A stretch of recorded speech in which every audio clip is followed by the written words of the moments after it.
Hi everybody, I'm Rudyard the Wood-Defaultist guy, and I thought I'd give you some updates about what happened with this video and why it got taken down. So, this video went out 3 days ago, and last night, abruptly, it got taken down, and YouTube sent me an email saying that it got copyright struck by a certain Sigmund Ehrlich.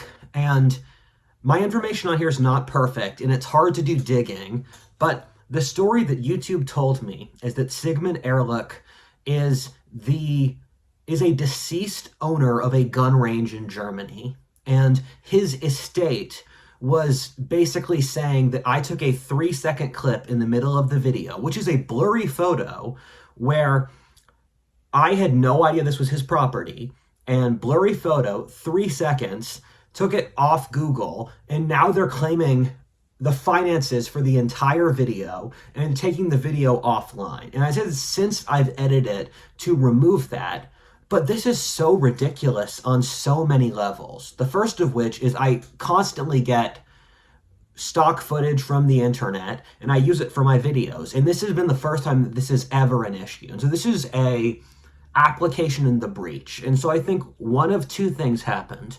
The first is that Sigmund Ehrlich's estate has lawyers who have AIs that scrounge the internet, and they're effectively pirates, where they look for any video that might have some stock footage of his gun range, and then try to take that video and its money. And let's say there are 4 or 5 videos a year that have his footage, and they thought, okay, for this one, we're just going to try to steal the money for this video. And this is like ridiculous. I have a team that work for me. These videos, I was going to make thousands of dollars off this video, off the advertising, because this video was going viral. It had 300,000 views in a little bit more than 2 days. It was one of my best performing videos ever. And so I think Sigmund Ehrlich might have looked at that and thought, hey, I want to take that money. And just in any rational world, 3-second clip. I went to the effort of researching, writing, narrating, editing, producing this video. If Sigmund Ehrlich came to me and said, hey, we want money for for this 3-second clip, I would have said that's reasonable. I might give you the money. But no, he's just going to take the entire revenue for this video so far.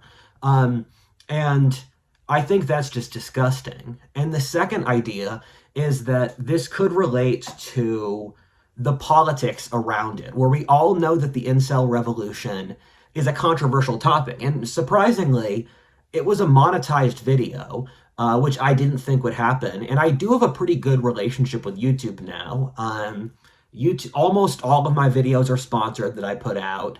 And I have a YouTube ambassador who we're going to speak to next week to see what we can do about this. And what I think might have happened is if you look online, you see Andrew Tate was taken down, Fresh and Fit was demonetized, people like Homath or Alexander Grace faced demonetization, dating YouTubers. It's clear, in my opinion, that the regime does not like dating content. And from my 10 years on YouTube, I see that the application of censorship by the regime is spotty and haphazard and not particularly rational. I've had 2 videos taken down beforehand, one of which on American regional cultures, the other on Southeast Asian anthropology. I make videos that talk about race, that talk about the coming US Civil War. Those are monetized. And so I think dating might just be one of those topics, and YouTube might have seen that this video is going viral, and they're like, we don't want that to keep growing. And they might have been fine with it before they saw the growth in the video or someone in power complained to them about it. And as of now, with the Sigmund Ehrlich thing, that looks kind of suspicious to me, because why is a estate of a former German gun range owner, I'm assuming he's German, European gun range owner, going through the internet to find these videos? I think there's a pretty solid chance YouTube has some AI or some algorithm they use to get rid of videos like this, so that to remove them without looking as if it's censorship. Because if they do it indirectly like this, they can say they're not censoring this content and get people looking like they're doing censorship, but they can get the same result. And I think it's very, very fishy that this is content that the regime doesn't want you to see, but they're still blocking. And the great irony is that this just proves the point of the video, that the incels are a group that society hates, that the elite in the establishment is trying to get rid of. And it just proves the point that society hates them. And now that I see all of these like anti-incel comments saying incels are horrible people and disgusting, I see why people believe that, because it's the opinion that's forced by the regime, and people will support the regime to support what's powerful. And it's just disgusting. And it's so horrible when I see that people's reactions to things I say are exactly what I predicted they would be, which is just funny. Like, for example, I'll say the left is obsessed with power or credentialism, and then they'll say, well, you shouldn't listen to Rudyard, he doesn't have a college degree. Or I'll say that the left is incapable of thinking logically, and they'll throw ad hominems at me, then they'll just throw ad hominems at me. And so a lot of times people are NPCs and it's horrible when you see that they don't even interact with what you said. And so this point proves everything I meant in this video, that the regime is trying to control the incels, they hate them, and that it's just so ironic and it's so ridiculous. And I hope that YouTube, I hope that we come to some form of revolution with this. I like working on YouTube. You guys have generally been good employers or contractors, and this is just absolutely ridiculous. Hope you guys enjoy the video. This topic is one of the most taboo in all of society. Most people won't discuss it or even think about it since they don't want to deal with the immense social shaming that comes from it. As a person who studies history, you tend to see that we're incredibly ruthless to previous eras of history. That being said, every era of history thinks they're in the right, and they always do something wrong in a major way. Thus, it goes without saying that we're doing the same thing since every society does so. The human mind projects, and thus a society which hates its ancestors really hates itself. That being said, someone needs to discuss the elephant in the room. As my father said growing up to me, if no one in the room is doing the right thing, that makes it your duty. I sincerely believe that the issues in modern dating are so horrible that they will cause a revolution in the next few years. For people new to my channel, that may sound insane, but I believe it unironically. I've made several videos talking about why I believe America, and I would say the Western world in general, is on the verge of what I've called at different points a civil war, revolution, or right-wing backlash. What I'm doing here is I'm trying to tease out the different threads which can explain a unique historic event which we'll only fully understand once it's occurred, as I believe it will. The purpose of this video is to tease out what I've said before is the biggest crisis of our time, in my opinion, and the most important variable driving this revolution, the young male dating crisis. Why are we waiting?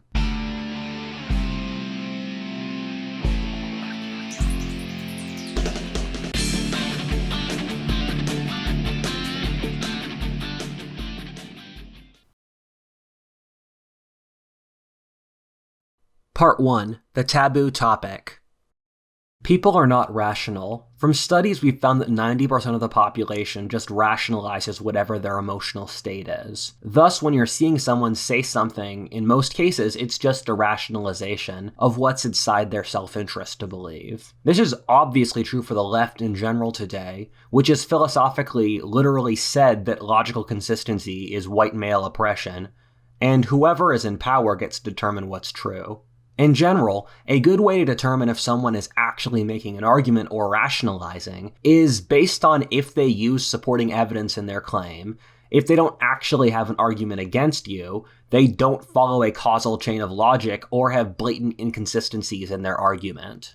We've found through studies where John Haidt is the greatest expert on this topic, and I believe him to be one of the best thinkers of our time, has done a tremendous amount of research on human nature, and everything I've said in the previous paragraph is from his work. He's also found that it's very hard to be rational about things which affect us personally. We tend to be decently good at analyzing the reality of problems of which we don't have a personal stake, but once you get closer, people can become intensely biased as their thoughts and words become excuses for their self-interest. As a tangent, one of the things which annoys me is that people appeal to authenticity, or this emotionally feels right, thus it's moral and good, as if emotions are an arbiter of underlying goodness or truth. That being said, Your emotions are a mammal brain manifestation of your genetic self-interest. Your emotions are a lower resolution, more primal version of logic, which involves getting what you want. You'll find that people who are guided by their emotions are intensely selfish,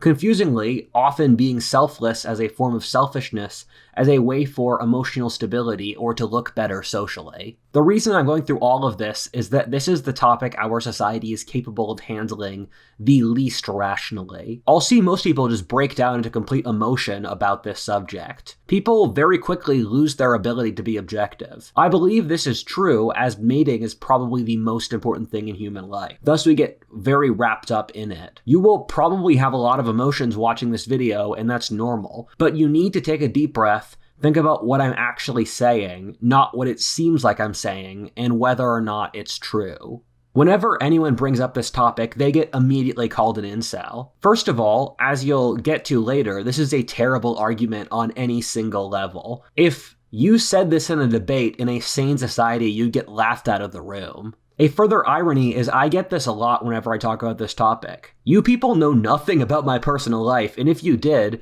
you would realize it's absolutely insane to say this about me. People use this photo of me from high school to mock me, but I also used to look like this when I was in better shape, and now I look like this. Well, I've been on keto for over a month to get into better shape now. There is a barrier between YouTubers and their audience for obvious reasons, which means you guys really know very little about me. I know me doing this here is incredibly petty, but the thing is, I'm responding to something even more petty, and I need to debunk this line of argument since otherwise it will clog up the entire discourse around this video. If you're a decent person watching this, I apologize. A lot of people think I'm some nerd dwelling in my parents' basement, but this channel is actually a pretty complex business that I make decent money off, where this is my full-time job. I have a team which works for me, I live in my own house, I make over 6 figures a year, I drive an Audi, and I'm 6'4" tall. I have a large social network, have founded 8 different social clubs, including one for professional influencers at one point. I'm pretty satisfied with my romantic options right now, and I'm just not an incel. Again, I apologize for the egregious bragging, but if I don't do this, this video will just devolve into people calling me a loser without a real argument. The reason I care about this topic is that as a young man, I see this issue hurting my people in a horrible way. I care about my fellow young men, and as you'll see later in this video, the whole society. I know hundreds of young men, and almost to a man,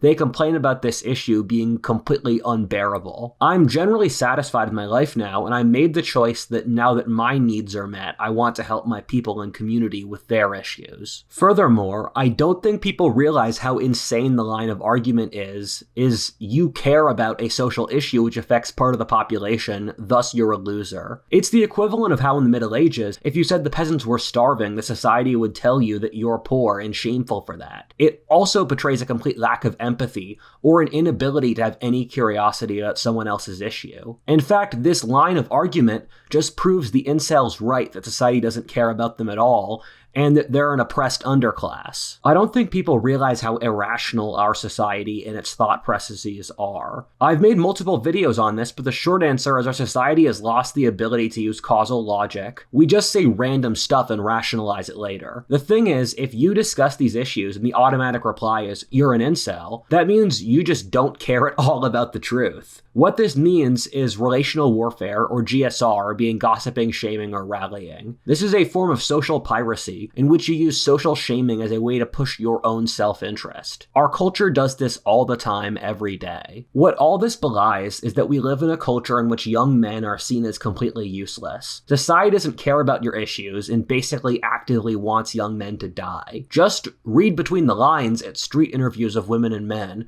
reading social media comments, seeing what the media or academia, or even the government says. This is a harsh pill for many to swallow, and most won't believe it even if it's shown to them, but by the end of the video, you'll see why this is true. The other side of this is there's a large community of men who just go, "Don't worry about these issues, just grind harder, bro, at being successful, bro." They also like to call me a loser for even talking about these issues. This is the social equivalent of a foreign country conquering your nation, oppressing its culture, language, and history, and if you bring it up, they'll say, You should just make a bakery and stop complaining to make some money. If this is a social issue which hurts a lot of people, we need to talk about it and deal with it. I want us all to be successful, but that's different from just ignoring the reality of the world. There's also a school of just do blank to date. Just go to church, go to the bar every night, hit on random girls in the street. Use certain images in your dating profile. I know lots of entrepreneurial guys and players.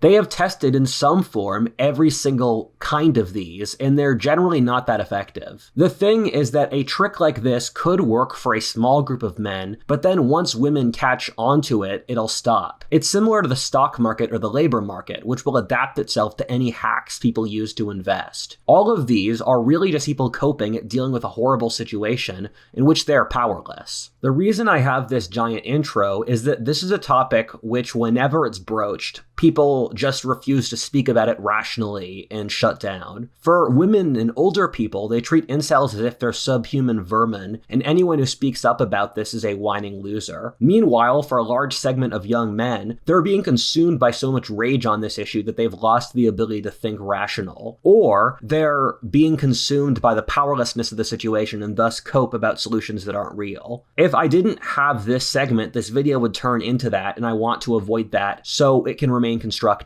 A large reason that people become so emotional at the incel rhetoric is that it's an emperor's new clothes moment for our society, in which having to acknowledge that this large demographic of young men has been done wrong by our society would force us to come to terms with the lies and ideologies which we use to maintain our right to rule. And thus we attack the incels as a demographic because they force us to realize that our worldview is incorrect. Before we continue, guys should check out my podcast, History 102, which I do on a second channel with Eric Torenberg, where I spend an hour to explain different periods of history every week. So far we've gone through the fall of Rome, we just did the American Civil War, World War I, the Vikings, etc. And so if you guys want to learn history, check out History 102.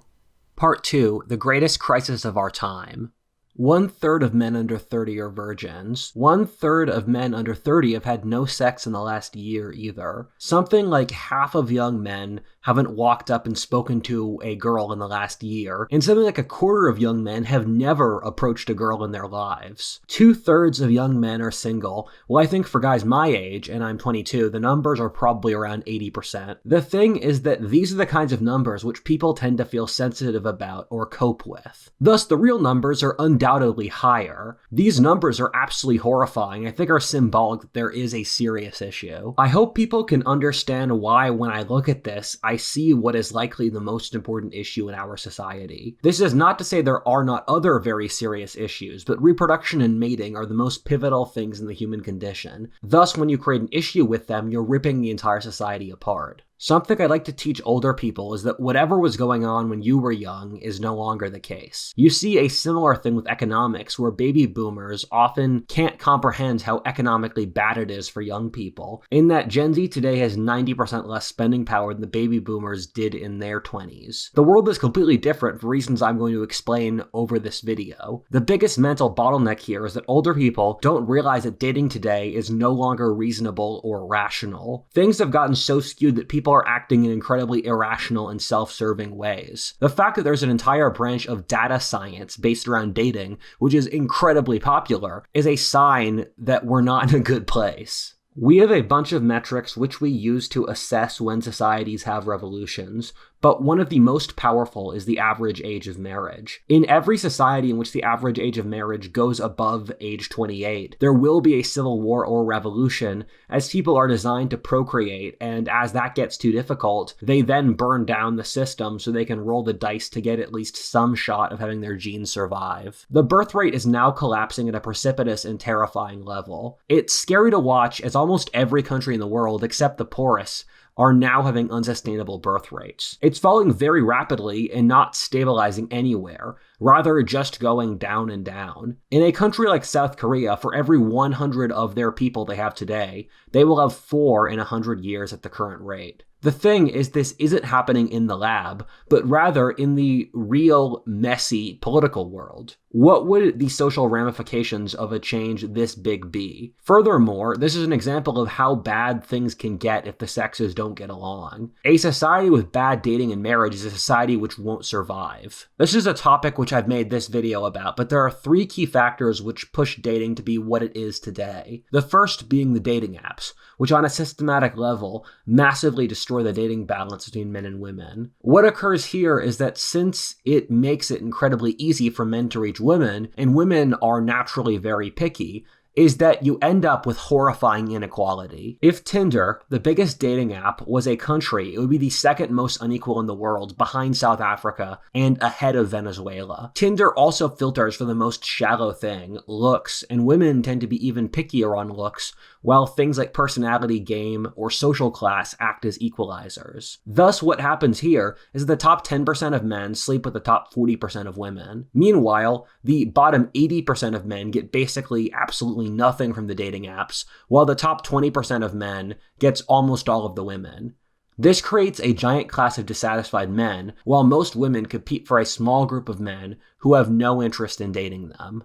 The second factor, one which I discuss in this video, is that feminism has abdicated standards on any level for women. Literally think of any standards you can hold a woman to without being called sexist in modern society. You can't expect a woman to be respectful, attractive, take care of the children, not cheat on you, not be promiscuous. We have loads of expectations on men in that they're expected to be wealthy, strong, charming, kind, politically safe, and about 30 other things. A study asked women what they wanted out of men, and there turned out to be over 300 different options. Ironically, men, when asked the same question, just said 3 things: that the woman is cute, kind, and interesting. However, even with all these expectations piled on men, women aren't expected to reciprocate with any effort on their part. Something which my male brain has trouble empathizing with, although I know on an evolutionary basis why women are like this, is that telling young women to keep a healthy weight, not be promiscuous, and to not be socially annoying is just objectively good advice if they want to get a good man. And we constantly do the male equivalent, as I said before.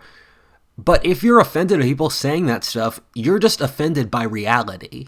The thing with all of this is that women are following the incentive structures provided to them by society. Most social things are, in fact, negotiations between competing groups with differing self-interests. If people are given leverage in a relationship, they will exploit it. For example, the advances in technology allowed mass government oppression in the 20th century since they could do it. Imagine with automation, you could see employers need employees less, thus creating a disbalance in labor and capital. Thus, employers could effectively treat employees as slaves, since employees don't have the leverage to push back against it. Human nature is very easily fallible, and thus whenever someone doesn't have an incentive to act well, they just won't. What has occurred with the combination of dating apps and feminism is that women never actually have to think about men's needs or wants ever really in society. Society actually tells them on a regular basis that screwing over men is the moral thing to do. The YouTuber Alexander Grace, who has a great channel, has compared the female experience today to being jostled by cabbies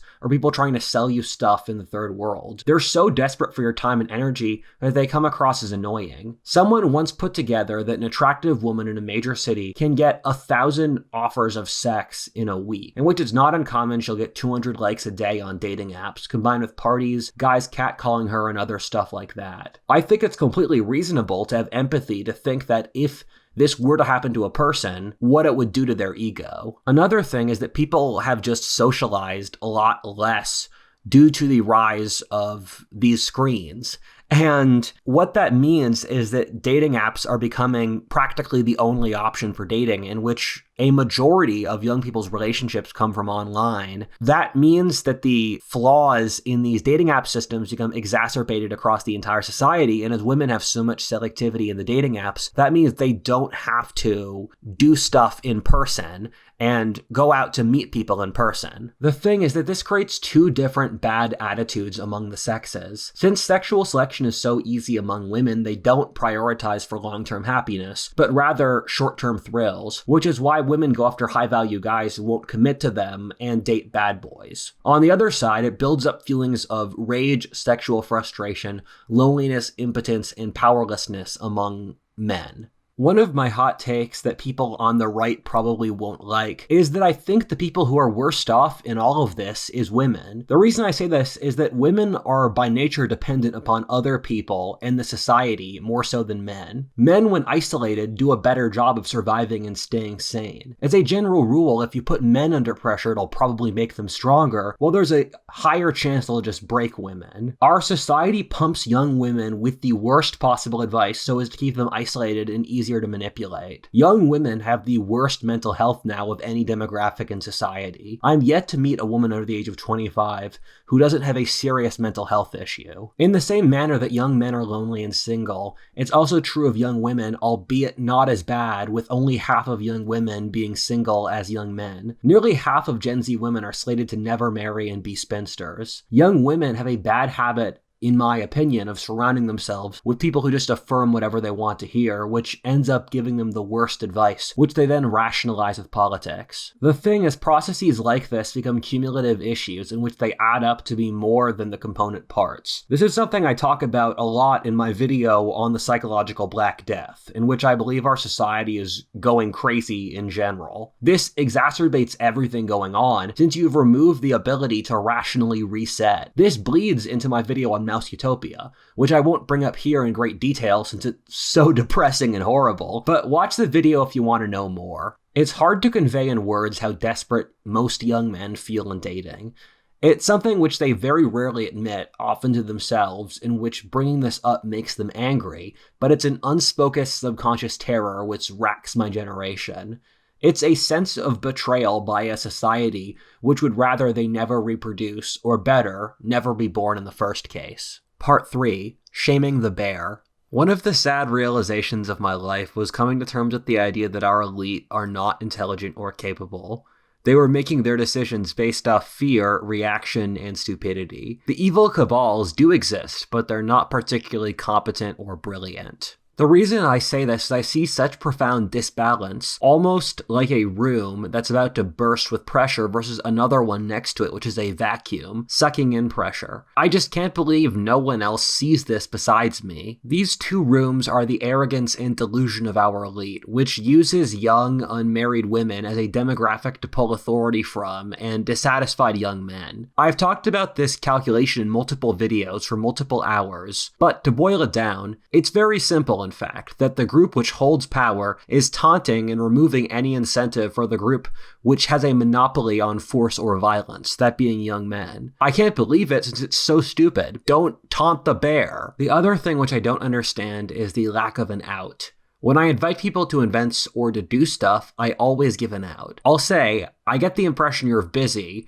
but if you'd like to come, you're welcome to. It's a way of not hurting someone's face, which is one of the most important parts of social interactions. If you want to oppress a group, establish a path by which they can cooperate with the system as a way to divert talent that would otherwise rebel.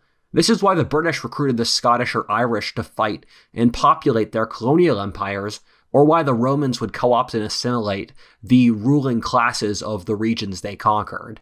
Modern dating is a humiliation ritual for young men. Society won't tell you the rules of how to attract women, and in fact, it will give you the exact wrong advice. Then if you do learn what the rules are and share them, society will shame or cancel you. If you don't get girls, you'll be shamed. If you do too well with girls, you can easily get a false allegation which could ruin your life, or you'll be shamed for being a frat boy or fuck boy. If you try to hold your female partners to any standard, society will shame you for that, while she's able to complain about you for anything. One of the things which I'm shocked our culture accepts is that it's perfectly normal for women to complain about the men in their lives publicly and on the internet. One of my good friends had his girlfriend talk about his sexual inadequacies publicly on Twitter. Look at how on TikTok, there's an entire industry of women posting their dating advice with men, often talking about very private details, such as sex or things which the men said in confidence. This sort of thing is evil in that it's a complete violation of social trust. This sort of thing serves literally zero social benefit. These social platforms have a lot of control over the content they let out. How come this stuff is accepted, but YouTube will take down my videos on Southeast Asian anthropology or American regional cultures? This gets even worse with marriage, where there's a 50% chance if a man gets married, he'll get divorced, with in 70% of cases being started by the women, and among the college-educated ruling class, it's 90%. In statistically most cases, this is just because the woman got bored, not because the man did anything wrong, but she can often take a majority of a man's income and his children. The courts are obscenely biased against men. Society will take a woman's word whether or not there's any evidence behind it. I had some tweets which went viral where I talked about all the ways young, especially white men, are actually discriminated against in society. We've already talked about discrimination in the courts, which, if you want to add another element, includes the discrimination against Western citizen populations or political conservatives. I compared the oppression of young white men in the Western world to literal conquered nations, like the Irish under English colonialism, and found the only difference to be that the Irish weren't allowed to vote or own property, while modern whites can. This also includes job hiring, in which 95% of new jobs created since COVID in major companies have gone to minorities. This means that there's basically a war by established whites who run these companies against the young men trying to get started. Almost all young white men in big companies have been told that they won't get promoted and instead diversity hires will. This is hard to overemphasize in that, in addition to the sexual inadequacy, is financial inadequacy, which further emphasizes the sexual issues. One of the things I find shocking in my own personal network and with my personal projects is the insane level of quality I can get. I'll be working with people and think, I don't really have the money to pay you for this, but you should be the CEO of a company or working for the government's foreign policy. Instead, you're doing a project with the what if altist guy since society stopped hiring white men. There is a giant class of obscenely competent young men who are dissatisfied and have nothing better to do. Part 4. Download this revolution. I saw this tweet which did very well, which said, "You don't understand. You have an entire generation of fighting-aged men with nothing worth living for. You should be scared." This summarizes how I feel, and I'm pretty sure the guy who wrote that tweet watches my channel. The thing I don't understand is how the elite goads young men and eggs them on. A thing is that humiliation is incredibly degrading, especially for young men, since they're society's foot soldiers and haven't passed on their genes yet. The thing which shocks me is how much the left gloats over its victory, removing young men from all culture, with Google Gemini as a great example, not hiring almost any young men, or basically making humiliation rituals in the education or corporate system. If you're a wise conqueror, don't gloat in your victory too much since you derive no benefit from it and you want the conquered to cooperate. That being said, the left is not wise. It is in fact suicidally delusional. Another thing to keep track of is the two biggest influences young men have from women are Poole and feminism. One of them makes them degrade women, seeing them as not respectable or as sex objects, while the other one is porn. The thing is, men hold the balance of actual physical force in society, and women have offset that over history by being kind and with sex. Men in general either view women as sex objects or wife material. Women, for reasons I don't understand, can't figure this out, and so portray themselves as one and expect to be treated as the other. Men tend to view women who aren't of marriage material with complete contempt. The thing is, we've removed the positive feminine from life. It's hard for women to understand how dangerous that is. Women are the humanizing force on men, and pulling out the chance of taking in the positive feminine will turn men absolutely violent. Men like violence, and if they're not incentivized against it, things are going to get really ugly. I remember there was this TV show where they tried to get a group of young men and young women to survive on an island by themselves. And what happened next was basically what you'd expect, where the young men did very well and the young women had to be rescued by the TV crew.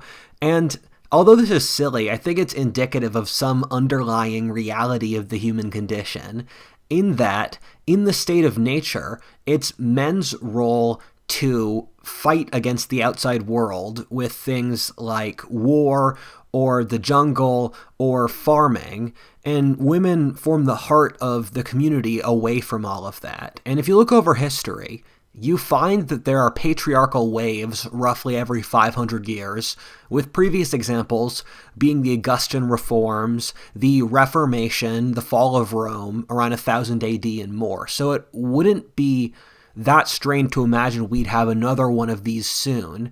And what happens with these is that in a world that's barbaric, men install themselves as higher social status than women because they're more responsible for facing the threats of the outside world. And then as society gets safer, women's social status rises, and men are willing to do this because it helps the entire society and them in general, until what happens is the men have no incentive to cooperate in the society, and thus the society falls apart and the cycle restarts. A point I'd like to throw out here is that we're getting to the point where among young people, the political divide is largely that of gender, where across the industrialized world, most young men tilt right and most young women tilt left. And you look at this and you think, how are they going to breed and start families? And this trend is just getting more and more pronounced over time. I was talking to my good friend Helmut about where you meet women today. We've already spoken in this video about how online dating won't work for men. However, on top of that, picking up girls in places like parks or bookstores has become taboo alongside work. This leaves bars and nightclubs. The thing is that bars or clubs don't tend to attract good women and skew the odds against men in every possible way. The logic for nightclubs is to offer women attention as easily as possible, while lowering the chances a woman has to offer anything to the man, which is why women like them. Likewise, people say you can meet girls at community or friend groups, but as of now, there's an unspoken rule in a lot of these that you shouldn't date them, since it'll disturb the intricate friend networks which make up those communities. As well as that, women tend to just do less activities than men. Most young women just go to work and then go home. Helmut then said one of the most blackpilling things in my life, with, I guess there's nowhere anymore. In my personal experience, of the 50 most handsome, charismatic, intelligent, and successful guys I know, the vast majority are single, even though they have a lot to offer. They just aren't that many mechanisms through which you can meet the other sex. There was a point in my life in which a majority of my friends were fuckboys, and they could generally get laid a lot, but not meet women they wanted or respected enough to date or marry. This revolt, which would be tied in with conservative politics and values, would not be pushed by losers. The upper-class men, even if their romantic lives are good now, realize how much in the long term the society is stacked against their reproductive self-interests, with stuff like divorce law, the indoctrination of their children, or the destruction of their societies in general. Revolutions work when there are counter-elites who support them rather than just being peasant uprisings, which always get crushed. The Incel revolution would be led by Chads who would gather Incel soldiers to fight for them. Human nature is often a funny thing, and people look back in history and think, why do people wage war over such silly things like ethnicity, religion, ideology, etc.? And the reality is that if you look over human history, war is normal, peace is not, and every era of history will justify wars for whatever ideological reason matters to that society. And so historians looking back on this conflict won't see it as an incel revolution, they'll see it as an ideological war between the right and the left. And people will create ideological justifications and not admit how hard their lives are, even though the reason for the war is that their lives suck. The thing is, if you went back in time and interviewed the normal young men and soldiers fighting in historic wars, like, let's say the 30 Years' War, the Napoleonic Wars, they would say they were fighting because they couldn't get married or they couldn't find real work. And historians afterwards will rationalize the war for all these complex macro-political and ideological reasons, but the reality is it's often just people's lives are too hard. This would be a war fought over ideological reasons, but keep in mind as 80% of young men are currently screwed in the modern dating market, and young men are those who fight wars, would mean that both the right and the left's militaries would be made up of sexually frustrated young men. The great irony here is that as women have gained more social power, they have used this to abdicate responsibility, which in turn makes them more fragile. The ends point of modern feminism has been to abdicate responsibility for women. A woman can never have her feelings hurt on political topics, or intellectual ones, never feel awkward around men, socially, or held responsible in the failures of her own life. The problem is that reality is a horrible demon which will keep kicking you in the face if you don't want to listen to it. This has created a weak population which is incapable of resisting the revolution. One of my hobbies is data harvesting. I talk to hundreds of young people and ask them their opinions on various subjects. I also read the comment section of any content creators I can as a way of figuring out what the cultural zeitgeist is. I also release certain tweets and do polls to collect information on what the public thinks on various things. On a purely intuitive basis, and you don't have to believe me, a large group of young men are desperate enough that they need to do this to not go crazy. Technological advances have made the ability to organize secretly through various encrypted online methods very easy. People will say, most young men are too fat, lazy, or docile to rebel. That might be true, but most people don't matter. In revolutions, there are tiny elites who mobilize the population. Normal people don't organize, thus their opinions don't matter, and they're conscripted by the radicals. Before the English Civil War, it was conventional wisdom that the English had grown too soft to fight. They didn't get a choice as the Cavaliers and Roundheads conscripted men to fight for them. One of the few valid arguments against this point stems from the Mouse Utopia video.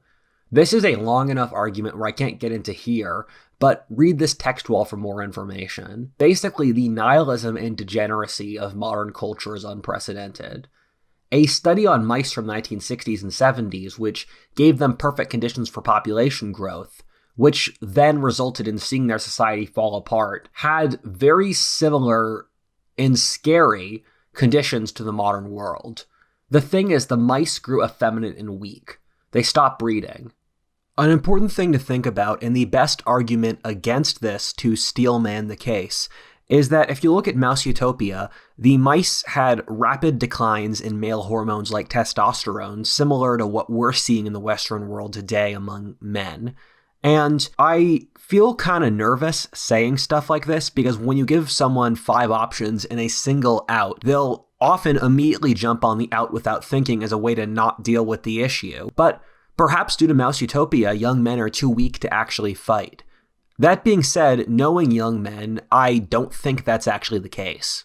That being said, if young men don't stand up for their position, even on a peaceful basis, our mouse colony is doomed, as procreation and society will fall apart. What happened in every single version of the Mouse Utopia experiment was that the colony totally failed, collapsing down to 0. Gangs of evil mice killed those who continued to procreate. This is the equivalent of the antenatal governments pushing various degrowth policies which crash the birth rate so much so that society goes extinct. That being said, this young male revolt would be absolutely horrifying to witness. People return whatever they've been given in most times. Society has treated young men as subhuman for years, and so I expect the rebels to do the same to their enemies. We actually live in a profoundly non-moralistic culture in that we don't hold anyone to hard moral standards. What this means is that once the blood starts flowing, no one believes in moral standards enough to check their bloodlust. This war will be far less humane than the previous American Civil War or Revolution. I've been betting my money for years that America will have a rape crisis at some point in the future. I've said in previous videos that for a bunch of reasons, which I explain in this text wall, that the right would win a civil war. That being said, you've suddenly armed a group of sexually frustrated, resentful young men. They'll probably view women as a leftist enemy, and thus feel no remorse for being brutal. There is no unifying ideology on the right, which means it will be exceptionally difficult to maintain a strong ruling government, which will probably devolve into various warlords, using effectively sex as a chip to keep their young men following them. For women in my audience, please be very, very careful in the future. To be clear, I'm not saying this is a threat, but out of genuine concern for what I think will be something truly horrible. And the great irony is that for me, just expressing this concern, I will undoubtedly be called a evil misogynist, which is just ironic. There are two changes women have pushed which have really shocked me since they remove leverage against men. One is defund the police. Women have been able to use the state to protect them in the same way that men have for most of human history. By removing the state's protective ability, women put themselves in a precarious position where they need men to protect them, but they have since alienated their relationship with men who could protect them, or our society doesn't train men to be able to protect them in general. This creates incredibly bad incentives for predatory young men. The second is birth control. I'm surprised so few other people have realized this, but birth control gives young men tremendous leverage over women. For human history, a man would get a woman pregnant and then have to deal with her and the child. With birth control, powerful men can just use women for sex and then not have any consequences, which would then give the women leverage. I find porn very worrying here, where it pushes unrealistic and disgusting expectations upon men who often don't have much sexual experience. I've said before, I think the propagation of porn will have an enormous effect on history. Almost all men at this point have seen thousands of women naked, which has to change psychology and attitudes towards sex in a profound way. If you give young men power and porn is the source of their expectations, that's not good. At the same time, showing men the most beautiful women in the world naked while they don't have actually many sexual opportunities is a horrible combination because it builds up envy and resentment without a release. The de facto removal of monogamy would probably result in terrible dynamics where the new rightist nobility keeps harems while they dole out sex to their followers in exchange for loyalty. This is not a pleasant reality, and I'm not sure it's the most likely, but it's certainly a possibility. I think the reason women like The Handmaid's Tale so much is partly since it's a very good book. In fact, I would say it's one of the best science fiction books ever written, but also women intuitively realize how precarious their liberties are, in that for most of history, men have treated women as property. A lot of people on the right have said that men haven't oppressed women over history, and I do think gender roles are driven off biology, but I can't write off female genital mutilation, foot binding, or purdah. An important point here is that with the crashing birth rate, we will have to return to more historical, normal gender standards. In the incredibly rapid population growth of the 20th century, population growth was put at a low level of importance since it was occurring so rapidly anyway. However, as the world's population will start to plummet over the course of the 21st century, our culture will rapidly have to put a very heavy emphasis on family values, since raising the birth rate will become the most important thing for survival. To circle back to the beginning, humans are foolish and irrational creatures. We overreact when our emotions feel hurt, and one of the worst parts of the human condition are the oscillations between pendulums of both unpleasant realities. This is very plain to see, for example, in Latin America, where a right-wing tyranny will be followed by a left-wing tyranny. Opposite politics, but both of which are tyrannies. An eye for an eye and a tooth for a tooth will make the world go blind past a certain point, even though you still need to punish evil. That being said, we have the power at this point to stop this overcorrection from being horrifying. Between us stand two rocks, one which is complete social extinction, and the other a society of sex slaves. It's up to us to steer between Scylla and Charybdis.